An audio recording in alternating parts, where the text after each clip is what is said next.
रही है। इससे पहले शुक्रवार को शिमला में वामपंथी संगठनों ने सद्भावना मार्च का आयोजन किया। इस मार्च का उद्देश्य शिमला में शांति की अपील थी। मार्च में शामिल लोगों ने आरोप लगाया कि कुछ लोग आपसी झगड़े को सांप्रदायिक रूप देना चाहते हैं, लेकिन वो इन्हें सफल नहीं होने देंगे। मार्च में शामिल लोगों ने अवैध मस्जिद मामले में कानून के अनुसार कार्रवाई की मांग की। दूसरी तरफ इस मामले पर कांग्रेस पार्टी में चल रहा घमासान अब खुलकर सामने आ गया है। सुक्खू सरकार के मंत्री विक्रमादित्य सिंह और कांग्रेस आलाकमान इस मामले पर अलग अलग सुर अपना रहे हैं। दरअसल विक्रमादित्य के करीबी मंत्री अनिरुद्ध सिंह ने इस मस्जिद का मामला विधानसभा में उठाया था। अनिरुद्ध ने हिमाचल में बांग्लादेशी रोहिंग्या की घुसपैठ का भी आरोप लगाया था। से कोई फर्क नहीं पड़ता। भारतीय जनता पार्टी को नियम कानून से कोई फर्क नहीं पड़ता। भारतीय जनता पार्टी को लोकतंत्र की धज्जियां उड़ाने से कोई फर्क नहीं पड़ता। और लोकतंत्र, संविधान और कानून की धज्जियां उड़ाते हुए एलजी साहब के पास पावर ना होते हुए एक आईएएस अफसर जो कमिश्नर है उसके पास मीटिंग बुलाने की पावर ना होते हुए एलजी साहब आदेश देते हैं। कमिश्नर वो आदेश मानते हैं। बिना पावर हुए, बिना किसी कानून, बिना किसी संविधान में कमिश्नर की पावर हुए वो कॉरपोरेशन की मीटिंग बुलाते हैं, चुनाव करवाते हैं और एक चुने हुए मेयर या डेप्यूटी मेयर की जगह एक आईएएस अधिकारी, एक एडिशनल कमिश्नर को प्रिजाइडिंग ऑफिसर बना देते हैं। हर स्तर पर भारतीय जनता पार्टी ने, एलजी साहब ने और उनके अफसरों ने कल का जो गैर कानूनी चुनाव करवाया, उन्होंने उसमें संविधान की धज्जियां उड़ाई, लोकतंत्र की धज्जियां उड़ाई। लेकिन ये पहली बार नहीं है। ये भारतीय जनता पार्टी का स्टैंडर्ड ऑपरेटिंग प्रोसीजर है। जहां जहां भारतीय जनता पार्टी चुनाव नहीं जीतती, वो बैकडोर से नियम कानून, संविधान, लोकतंत्र की धज्जियां उड़ाते हुए चोर दरवाजे से सरकार बनाने की कोशिश करती है। हमने देखा है कि 2014 से 2024 तक जिन जिन राज्यों में भारतीय जनता पार्टी चुनाव हार गई, वहां पे ऑपरेशन लोटस के माध्यम से विधायकों की खरीद फरोख्त कर कर उन पर सीबीआई ईडी का दबाव बनाकर वो बैकडोर से सरकार बनाते हैं। उन्होंने महाराष्ट्र में ऐसे सरकार बनाई, कर्नाटका में बनाई, मध्य प्रदेश में बनाई, अरुणाचल प्रदेश में बनाई, गोवा में बनाई, मणिपुर में बनाई। वहां पर भी लोकतंत्र की धज्जियां उड़ाई गई, संविधान की धज्जियां उड़ाई गई।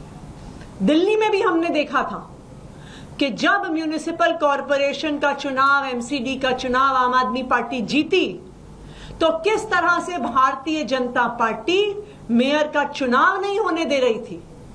किस तरह से गैर कानूनी, गैर लोकतांत्रिक तरीके से एल्डरमैन, जिनको मेयर के चुनाव में वोट डालने का अधिकार नहीं है, उनसे वोट डलवाने की कोशिश कर रही थी।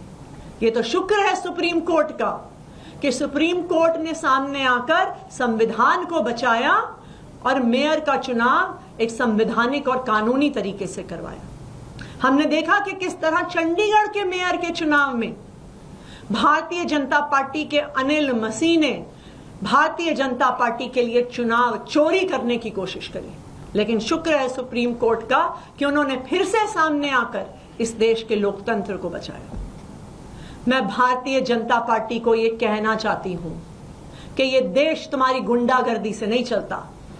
यह देश संविधान से चलता है, यह देश कानूनों से चलता है, यह देश एक लोकतंत्र है और जनता की वोट से चलता है।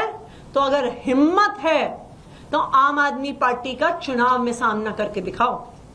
अगर एमसीडी का चुनाव करवाना है तो डिसॉल्व करो एमसीडी, करवाओ एमसीडी का चुनाव, फिर दूध का दूध, पानी का पानी होने दो कि दिल्ली की जनता किसको चाहती है। लेकिन ये लोकतंत्र की हत्या करके, ये एलजी साहब की और आईएएस अफसरों की पावर की मिसयूज करके लोकतंत्र की हत्या बंद करो, वरना दिल्ली वाले आने वाले चुनाव में मुंह तोड़ जवाब भारतीय जनता पार्टी को देंगे। Thank you. Will you approve the Supreme Court, क्योंकि मैटर ऑलरेडी सुप्रीम कोर्ट के अंदर था, उन्हीं के इंस्ट्रक्शंस पे इलेक्शन हुए? देखिए, हम बिल्कुल सुप्रीम कोर्ट जाएंगे। आज ही सुप्रीम कोर्ट में पिटीशन फाइल होगी।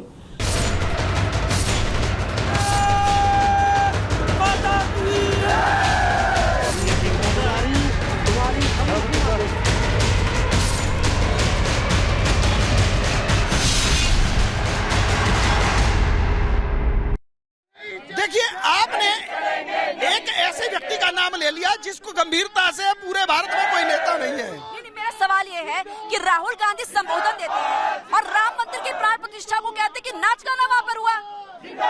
वो उनसे क्या अपेक्षा कर सकते हैं? उनसे क्या अपेक्षा की जा सकती है जो खुद को कभी जनेऊधारी ब्राह्मण कहते हैं, कभी टोपी पहन के इस्लामिक और कभी कुछ बन जाते हैं। वो नहीं समझते हैं कि प्राण प्रतिष्ठा क्या होती है, सनातन समाज की क्या परंपरा है। नृत्य और गायन हमारी परंपराओं का एक हिस्सा है, इसलिए हमारी संस्कृति और हिंदू सनातन की जो है कोई जानकारी है ही नहीं, इसलिए वो ऐसी ओछी बात करना स्वाभाविक है। उनसे अपेक्षा कुछ और की नहीं जा सकती है। एक युवा भी हमारे साथ, उनसे भी बात करते हैं। आप प्रदर्शन कर रही हैं, शामिल है, नारेबाजी कर रही हैं, क्यों?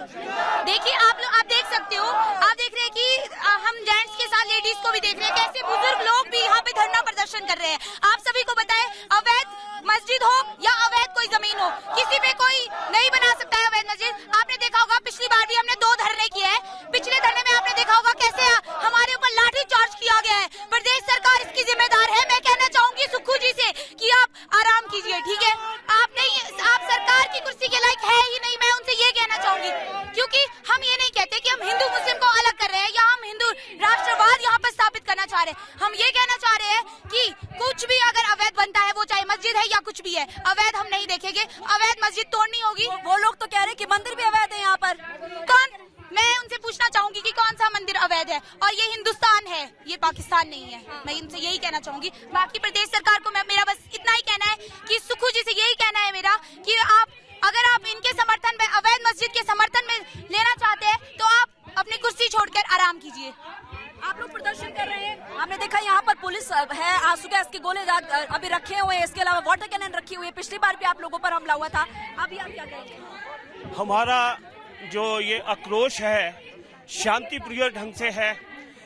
उस दिन भी संजौली में जो कुछ हुआ था वो हमारे द्वारा कुछ भी ऐसा नहीं किया गया था। हम शांतिपूर्ण ढंग से जो है आंदोलन कर रहे थे। एक अवैध मस्जिद रातों रात 1-2 साल के अंदर 5 मंजिला बन जाती है। एमसी प्रशासन क्या कर रहा था? प्रश्न सबसे बड़ा ये उठता है, किसने परमिशन दी, किसने क्यों नहीं रोका? जब एक कोई गरीब आदमी कहीं छोटा सा ढारा भी बनाता है तो रातों रात ढारा टूट जाता है। तो उस सीधा यहाँ पर एमसी यानी कि नगर निगम पर सवाल खड़े करें कि अप्रूवल कैसे मिला, क्यों मिला, और अब जब आपको पता चल गया तो आप लोग कार्रवाई क्यों नहीं करे? सवाल पूछते हुए नजर आ रहे हैं। और कुछ लोगों से हम बात करेंगे। भैया, आप लोग लगातार प्रोटेस्ट कर रहे हैं और यहाँ पर हम देख रहे हैं कि मंदिरों का निर्माण पूरे हिमाचल में बढ़ता जा रहा है। बिल्कुल ही खिलाफ है। इसको लेकर हमारे हाँ, बताइए। देखिए, ऐसा है